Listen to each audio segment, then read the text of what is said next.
안녕하십니까. 여러분을 회계와 세법의 늪에서 구해주고 싶은 구세주 구쌤입니다. 자, 이번 강의는 지난번 강의에 이어서 손익계산서를 설명을 드리도록 하겠습니다.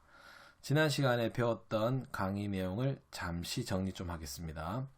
손익계산서란 손익계산서 일정 기간의 경영 성과를 보여주는 거다라는 거였습니다.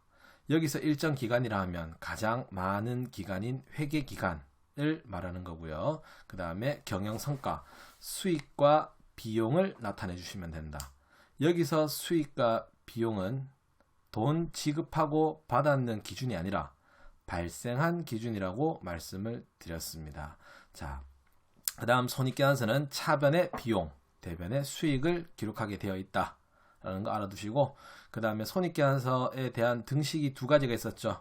자, 그런데 그 등식 두 가지 굳이 다 힘들게 외우지 마시고, 수익에서 비용을 뺐을 때 그 결과값이 플러스가 나오면 순이익이 되는 거고, 마이너스 값이 나오면 순손실이 된다라고 말씀을 드렸습니다. 자, 요걸 토대로 해서 남았는 손익계산서 과정을 보도록 하겠습니다. 자, 지난 시간에 수익 계정은 다 봤고요. 비용 계정도 일부분을 다 봤고, 이제 남았는 부분만 좀 정리를 하도록 하겠습니다. 자, 오늘 할 비용 중에 가장 중요한 계정 과목, 자, 운반비라는 계정 과목이 있습니다. 자, 운반비라는 계정 과목 자체가 중요한 게 아니라 이 운반비와 관련된 재반 설명이 중요한 내용이니까 꼭 좀 기억해 주시기 바랍니다. 자, 운반비라는 계정은 물건을 뭐 할 때, 매출할 때 발생한 운송 비용을 운반비라고 한다라는 겁니다. 여기서 중요한 표현은 매출 시의 운반비만 운반비라고 처리한다라는 거예요. 그러면 반대로 구입할 때 운반비는 뭐라고 처리할 거냐 이거죠. 구입할 때 운반비. 자, 우리 회계에서 구입할 때 운반비라는 계정은 운반비라는 계정으로 사용하지 않습니다. 왜 그러느냐? 제가 예를 하나 드려보겠습니다. 예를 들어서 여러분이 인터넷 쇼핑에서 티셔츠를 하나 구입했다라는 거죠. 티셔츠를 하나 구입했다. 얼마에 구입했느냐? 10,000원에 구입했다라고 하겠습니다. 10,000원에 구입했다고 하겠습니다. 자, 그런데 이 티셔츠를 구입하게 되면 항상 뭐가 따라붙는가요? 그렇죠. 배송비가 따라붙죠. 배송비가 2,500원 발생한다 라고 했을 때, 여러분은 그럼 이 티셔츠를 구입하기 위해서 전체 지불해야 될 금액은 12,500원이 될 겁니다. 맞죠? 여기서 그럼 여러분이 과연 티셔츠를 샀는 금액을 얼마라고 봐야 되느냐 이거죠. 티셔츠가 10,000원? 아니죠. 티셔츠를 구입하면서 발생하는 2,500원도 같은 구입 원가로 봐주셔야 된다는 얘기죠. 자, 그래서 회계에서 가장 중요한 이론적 개념이 하나 나올 겁니다. 회계에서 모든 자산의 취득 원가, 장부상의 금액을 얼마라고 기록할 거냐라는 겁니다. 자, 자산의 취득 원가는 그 자산을 사는 매입 비용에다가 플러스 부대 비용을 합쳐서 기록하는 거다라는 거죠. 예를 들어서 이 회사가 티셔츠를 판매 목적으로 구입했다면 티셔츠가 상품이 되겠죠. 그럼 상품을 얼마나 쓸 거냐? 매입 비용 10,000원에다가 거기에다가 매입할 때 부대 비용 얼마요? 2,500원이 발생했기 때문에 장부상의 상품이라는 자산을 우리는 12,500원이라고 기록하게 되어 있다라는 겁니다. 자, 그래서 여기서 여러분이 가장 중요하게 보셔야 될 건, 그럼 앞으로 이 부대 비용이 어떤 거냐, 이 부대 비용에 대한 개념을 좀 보셔야 된다라는 거. 자, 그래서 부대 비용이라는 건 어떤 것들을 얘기하느냐, 해당 자산을 여러분이 구입했던 자산이 있죠. 뭐 어떤 차량 운반구든 상품이든 가질 거 없습니다. 모든 해당 자산을 정상적인 목적으로 사용하기 위해 지출된 직접적인 비용들을 포함한다라는 거. 자, 여러분이 샀는 그 해당 자산을 여러분이 의도했던 정상적인 목적으로 사용하기 위해서 지출된 비용들을 포함해서 우리는 취득원가를 계산해야 된다는 겁니다. 자, 이 부대 비용은 뭐 예를 들어본다 그러면 자산 구입할 때 발생하는 취득세, 제가 지난 시간에 취득세는 세금과 공과로 처리하는 거 아니라고 했습니다. 우리가 건물이나 차량을 구입하게 되면 취득세를 납부하게 되어 있습니다. 그럼 이 취득세는 내가 이 건물을 사용하고 차량을 사용하기 위해서 납부하는 금액이기 때문에 우리가 뭐 한다고요? 포함시킨다라는 거. 그 다음에 방금 봤지만 우리 물건을 사올 때 발생하는 여러 가지 운반비 같은 경우들, 운반비. 자, 운반비도 똑같이 이 자산을 내가 정상적으로 팔려고 쓰려고 하다 보면 부담할 수밖에 없는 금액이죠. 그 다음에 물건을 수입하려면 관세 같은 것도 발생하겠죠. 그 다음에 중개수수료. 우리가 부동산을 구입하게 되면 부동산 중개업자한테 수수료를 줍니다. 그러면 구입하는 사람 입장에서는 이 부담했는 수수료를 수수료 비용이라는 계정으로 사용하는 게 아니라 해당 자산 원가에 포함해야 된다는 겁니다. 자, 그 다음에 뭐 기계장치 같은 경우에는 제대로 작동하나 한번 확인해 봐야 되겠죠. 시운전비, 그 다음에 여러 가지 또 뭐 설치 비용 등.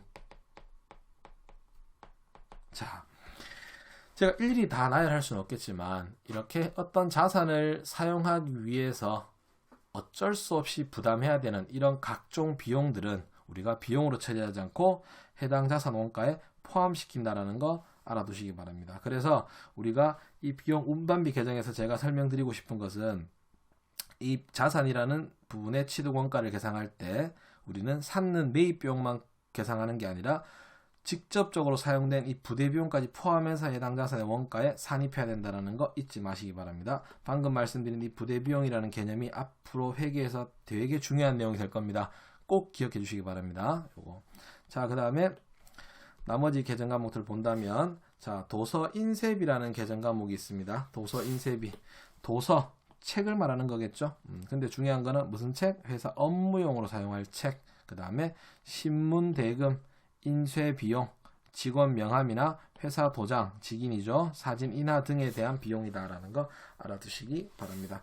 참고로 도서 인쇄비는 업무용으로 사용하는 책입니다. 또 오해하시면 안 되는 게 제가 누누이 강조드리지만 모든 계정 과목은 여러분이 단어를 보고 선택하는 게 아니라 문장의 문맥을 보고 선택을 해주셔야 된다는 거. 그래서 책이 중요한 게 아니라 업무상 사용할 책을 구입했다라고 한다면 도서 인쇄비로 간다라는 거. 특히 신문값이라든지 이런 것들도 간다 알아두시고요. 자, 그 다음에 또 낯익은 계정 비슷한 계정이 하나 나오네요. 소모품비. 우리 앞에 자산에서 소모품 봤었죠. 자, 우리가 소모품, 볼펜을 사왔을 때는 아직 사용 전이기 때문에 자산이죠. 하지만 이 볼펜은 언젠가는 쓰고 버릴 겁니다. 그래서 바로 비용 처리에도 무방하다. 그래서 우리가 이런 소모품의 문제가 발생하게 되면 항상 문제에서 조건을 줄 겁니다. 자산 처리하세요 또는 비용 처리하세요. 자산 처리하라고 하면 소모품이란 자산으로 처리를 하시고 비용 처리하세요라고 하면 소모품 B라는 비용으로 처리해 주시면 된다라는 거 기억해 주시고요. 자, 그 다음에 광고 선전비라는 계정을 좀 설명드리고 싶네요. 자, 광고 선전비는 말 그대로 우리 회사 제품, 상품 등을 홍보, 선전할 목적으로 사용하는 여러 가지 비용들을 우리가 다 광고 선전비라고 봅니다. 뭐 TV 광고, 신문 광고, 전광판 광고 뭐 할 것 없이 모든 비용들을 전부 다 광고 선전비다라고 한다라는 거 기억해 주시고요. 자, 그 다음에 외주 가공비라는 계정이 있습니다. 외주 가공비. 자, 외주 가공비라는 계정은 우리가 일명 하청업체라 그러죠. 우리가 물건을 다 만들어야 되겠지만 다 만들지는 못한다 맞죠? 그래서 일부 공정들을 외부 업체들에 맡기죠. 하청 준다라고 하죠. 자, 그러면 그 업체에 우리는 대금을 지불해야 될 겁니다. 그럼 그 지불하는 대금을 우리는 뭐라고 처리할 거냐? 외주 가공비다라고 처리를 할 거다라는 거 봐주시고요. 자, 그 다음에 여러분이 기본적으로 꼭 좀 알고 가셔야 될 계정 과목들, 뭐 나머지는 제가 설명을 드렸고, 자, 재해손실이라는 계정이 있어요. 재해손실. 자, 재해손실은 말 그대로 화재나 천재지변 같은 재해 있죠. 이렇게 발생한 손실들을 우리는 재해손실이라고 말씀을 드릴 수 있습니다. 뭐 비교해 본다면 우리 수익 쪽에서 보험금 수익이 있었죠. 보험금 수익. 자, 우리가 재해가 발생하게 되면 재해 손실이 발생하고 보험이 가입되어 있다면 보험금을 받겠죠. 그럼 손실 발생했던 금액은 전액 다 재해 손실. 그 다음에 보험금 받는 금액은 전액 다 보험금 수익이다라고 처리해 주시면 되겠습니다. 자, 나머지 계정 과목들은 현재 여러분이 배우시기엔 조금 아직까지는 신변의 내용이기 때문에 요거까지 계정 과목만 좀 익혀주시고요. 다시 말씀드리지만 이 계정 과목은 프린트하셔서 학습하실 때 옆에 두시고 자꾸 보시는 습관을 들여주시기 바랍니다. 자, 그럼 손익계산서에도 관련된 문제를 한 2문제 풀어보고 넘어가도록 하겠습니다. 자, 첫 번째 문제가 세무상의 1월 1일부터 12월 31일까지 수익과 비용에 관한 자료에 대하여 손익계산서를 작성하세요라고 되어 있습니다. 이 문제 또한 여러분한테 제가 같이 풀어보는 이유는 이 계정이 어떤 계정이냐라는 걸 여러분들이 한번 구분하실 수 있는지 여부. 그 다음에 비용은 차변, 수익은 대변에 기록한다라는 거 알고 계시냐. 한 번쯤 본인의 실력을 테스트 해보라고 하는 문제이기 때문에 연습 삼아 한번 풀어보시기 바랍니다. 자, 제일 먼저 그러면 하나씩 제가 풀어가도록 하겠습니다.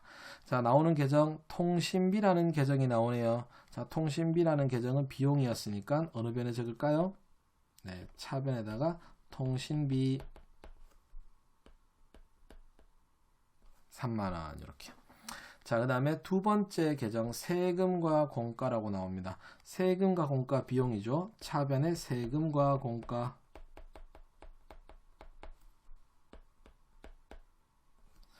자, 그 다음에 임대료라는 계정은 수익 계정입니다. 수익 계정이기 때문에 우리는 대변에다가 임대료 32만원. 자, 그 다음에 수선비 비용 계정이죠. 비용 계정이니까 차변에 기록하겠습니다. 수선비. 자, 그 다음에 보험료 비용입니다. 차변에 기록할게요. 보험료.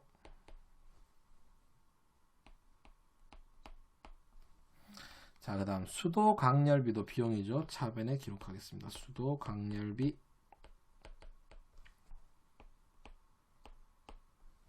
그 다음에 급여 비용이죠. 직원들 월급 주는 거. 차변에 급여 45만원. 그 다음에 상품 매출 수익 계정이죠. 대변에 기록하겠습니다. 상품 매출. 소모품비 비용입니다. 차변에 이렇게 기록을 하겠습니다. 11만원. 잡손실 또한 비용이죠. 차변에 기록하겠습니다. 3만원. 이자 수익이죠. 대변에다가 기록을 할게요. 그 다음에 여비교통비 비용입니다. 차변에 이렇게. 자, 모든 계정의 기록을 마쳤습니다. 그러면 차변과 대변의 합계를 내야 되는데 얘는 합계를 내보면 대변 합계 금액이 155만원이 나와요. 수익이 얼마다? 155만원. 그런데 차변에는 130만원 밖에 되지 않습니다. 자, 현재 보면 대변 합계가 150만원. 그 다음에 비용 전체 합계가 130만원이 나왔다. 자, 그럼 차변과 대변의 금액이 일치하지 않죠? 그럼 여기서 여러분들은 그냥 끝내시면 안 되고 제가 무조건 차변과 대변의 합계는 항상 일치해야 된다고 말씀을 드렸어요. 그래서 차이가 발생하는 25만원만큼을 차변에 메꿔 주셔야 될 거다. 이걸 우리는 뭐라 부를 거냐? 순이익이다 라고 부른다. 또는 당기 순이익이라고 부를 겁니다. 자, 그리고 다 적었으니까 우리는 이제 장부를 마감을 해야 되겠죠. 이렇게 해서 이렇게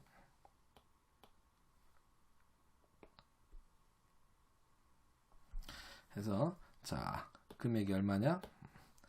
차변합계 155만원, 대변합계 155만원이다.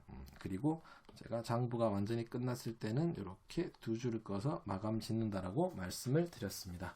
자, 이렇게 해서 한 문제를 풀어봤고요. 자, 손익계산서는 계정을 분류하시고 나면 분명히 차변과 대변 한쪽이 빌 겁니다. 이 비는 부분을 우리는 꼭 순이익 또는 순손실이라고 기록해서 차변 대변 금액을 일치시켜 주셔야 된다는 거 다시 한번 봐주시고요. 자, 두 번째 문제 한번 보겠습니다. 자, 두 번째 문제.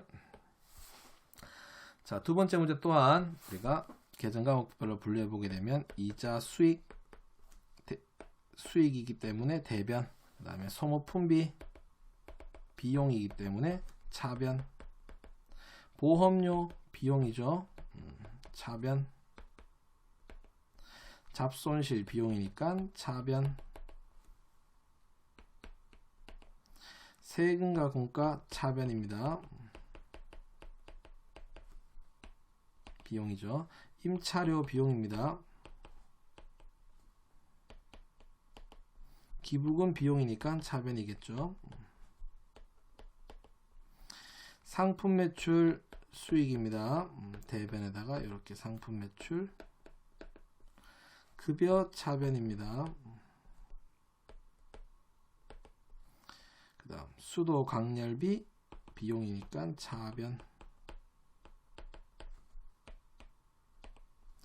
자, 그 다음에 광고 선전비 비용이니까 차변. 수수료 수익은 수익이니까 대변에다가 기록을 하도록 하겠습니다. 자, 이렇게 기록이 끝나고 나면 합계를 본다 한다면요. 합계를 본다면 차변의 비용 전체를 합계내게 되면 전체 금액이 157만 원이 나옵니다. 157만 원이. 자, 그런데 대변 금액을 다 합치게 되면 132만 원 밖에 되지 않는다라는 거. 이번에는 비용이 더 많네요. 맞죠? 그래서 차이나는 25만 원만큼을 여러분들은 이렇게 대변에 메꿔주시면 된다. 이걸 뭐라고 적는다? 순손실이라고 기록한다. 강사님, 순손실이면 손해본 거니까 마이너스로 기록해야 되지 않습니까? 라고 하시는데, 제가 어제 말씀드렸다시피 회계는 상당히 보수적인 학문이기 때문에 음수 표시 절대 하지 않습니다. 그래서 우리는 손실일지언정 만다. 양수로 자연수 그대로 기록한다는 거 알아두시고요. 자, 이렇게 해서 차변합계 157만원, 대변합계 157만원 이렇게 될 거다라는 거 다시 한번 봐주시고요. 자, 이렇게 해서 손익계산서 작성해 주시면 되겠습니다. 자, 손익계산서에 대한 개정 설명은 여기까지로 마무리 짓도록 하고요. 자, 손익계산서에 대한 정의 꼭 기억해 주시기 바랍니다. 일정 기간의 경영성과다라는 거 기억해 주시고요. 차변의 비용과 대변의 수익이 기록된다라는 거 꼭 좀 알아두시면 감사하겠습니다. 자, 그리고 제가 지금까지 배웠던 산식을 가지고 여러분이 꼭 이 산식을 응용을 하실 수가 있어야 돼요. 특히 수업 목적으로 하시는 분들 같은 경우에는 이 식에 대한 연관성을 꼭 좀 알아두시기 바랍니다. 자, 우리가 처음에 배웠던 재무상태표 등식이 있죠. 재무상태표 등식. 자산은 같다. 부채 플러스 자본.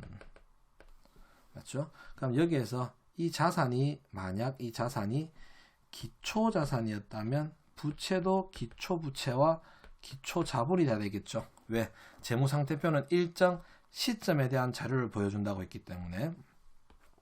그 다음에 이 자산이 기말 자산이거나 기말 부채, 그러면 기말 자본, 같은 시점에서 같은 자료가 나와야 된다는 거. 자산은 부채 플러스 자본이다라는 거 기억해 주시고요.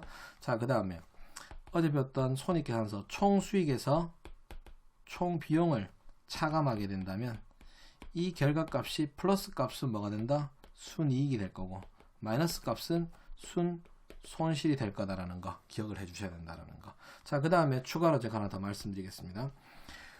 사업을 시작하는 1월 1일자 현재 사장 몫을 우리는 뭐라 부르냐면 기초자본이라고 불러요. 기초자본. 자, 그런데 원래 돈을 벌었습니다. 순이익이 발생했어요. 이 순이익은 직원들이 가져갑니까? 아니죠. 회사 내부에 남아있고 사장의 몫으로 다시 분배가 될 겁니다. 그래서 이 기초자본에다가 원래 벌었는 순이익을 더하게 되면 12월 31일 현재 기말 자본이 구성될 거다라는 거. 당연한 얘기겠죠. 자, 다르게 생각한다면 기초자본 1월 1일자 기초자본에다가 여러분들이 원래 손해를 봤다 이거죠. 그러면 손해본 만큼 그만큼 사장 투자금이 줄어들 수밖에 없다. 맞죠? 손실이 발생했기 때문에 그만큼 우리가 일명만다고 그만큼 손해봤으니까 까먹었다 얘기하죠. 자, 그러면 그 부분을 우리는 기말 자본으로 볼 수 있다라는 거. 자, 암기하실 내용은 아니고요. 당연한 논리를 생각합니다. 원리를. 처음에 냈던 돈에다가 투자금이 있죠. 원래 사업가 더 벌었으면 순이익, 손해봤으면 순손실, 그 금액이 더하기 빼기가 되면 기말 자본이 될 거다라는 거. 그래서 이 식을 다시 정리해보면 하나로 본다 그러면 이런 식이 나올 수 있겠죠. 기말 자본에서 뭘 뺀다면, 기초 자본을 뺀다면 이 값이 플러스 값이 나온다면 순이익이 될 거고요. 마이너스 값이 나온다면 손실이 될 거다라는 거 다시 한 번 더 기억해 주시기 바랍니다. 그래서 꼭 기억하셔야 될 등식 세 가지. 재무상태표 등식, 자산은 부채 플러스 자본이다. 그 다음에 손익계산서 등식, 총 수익에서 총 비용을 빼면 그 결과값이 플러스가 나온다면 순이익이 될 거고요. 결과값이 마이너스 음수가 된다면 순손실이 될 거다라는 거 기억해 주셔야 되고요. 그 다음에 재무상태표상에서 12월 31일자 사장목신 기말자본에서 1월 1일자 사장목신 기초자본을 빼게 되면 그 값이 플러스라면 순이익이고 마이너스라면 순손실이다라는 거. 그 다음 기억하셔야 될 거, 여기 있는 순이익과 여기 있는 순이익은 같은 겁니다. 맞죠? 그래서 우리가 순이익과 순손실을 재무상태표에서 알 수 있지만 손익계산서도 알 수 있다는 관계를 같이 좀 파악해 주시면 감사하겠습니다. 자, 그래서 마지막으로 하나 더 풀어볼 문제가 있는데, 자, 요 5번 문제는 제가 여러분한테 방금 들었던 이 공식들에 대해서, 이 식들에 대해서 연관성을 파악해 보기 위해서 풀어보시기를 권장하는 문제입니다. 그래서 이 문제는 제가 풀어드리지 않을 거고요. 제가 네이버 카페에다가 첨부해 놓을 테니까 한번 풀어보시고요. 당연히 답안도 제가 올려놓을 겁니다. 해답지도 올려놓을 테니까 풀어보시고 해답지를 한번 비교해 보시기 바랍니다. 자, 총 4번의 강의에 걸쳐서 재무상태표와 손익계산서에 대한 개정을 설명을 드렸습니다. 가장 중요한 거는 재무상태표와 손익계산서의 정의, 그 다음에 각각 차변과 대변에 뭘 기록할 건지를 꼭 기억하셔야지 다음 강의를 원활하게 들어가실 수 있으실 겁니다. 자, 오늘 손익계산서 강의는 여기서 마무리 짓고요. 우리 좋은 결과 있도록 열심히 강의를 시청해 주시면 감사하겠습니다. 자, 다시 말씀드리지만 수업에 필요한 모든 자료는 네이버 카페 구세주라고 검색하시게 되면 카페의 모든 강의에 대한 동영상과 파일이 다 첨부되어 있을 거니까 많은 참고 부탁드리도록 하겠습니다. 자, 오늘 강의는 여기까지 하도록 하겠습니다. 감사합니다.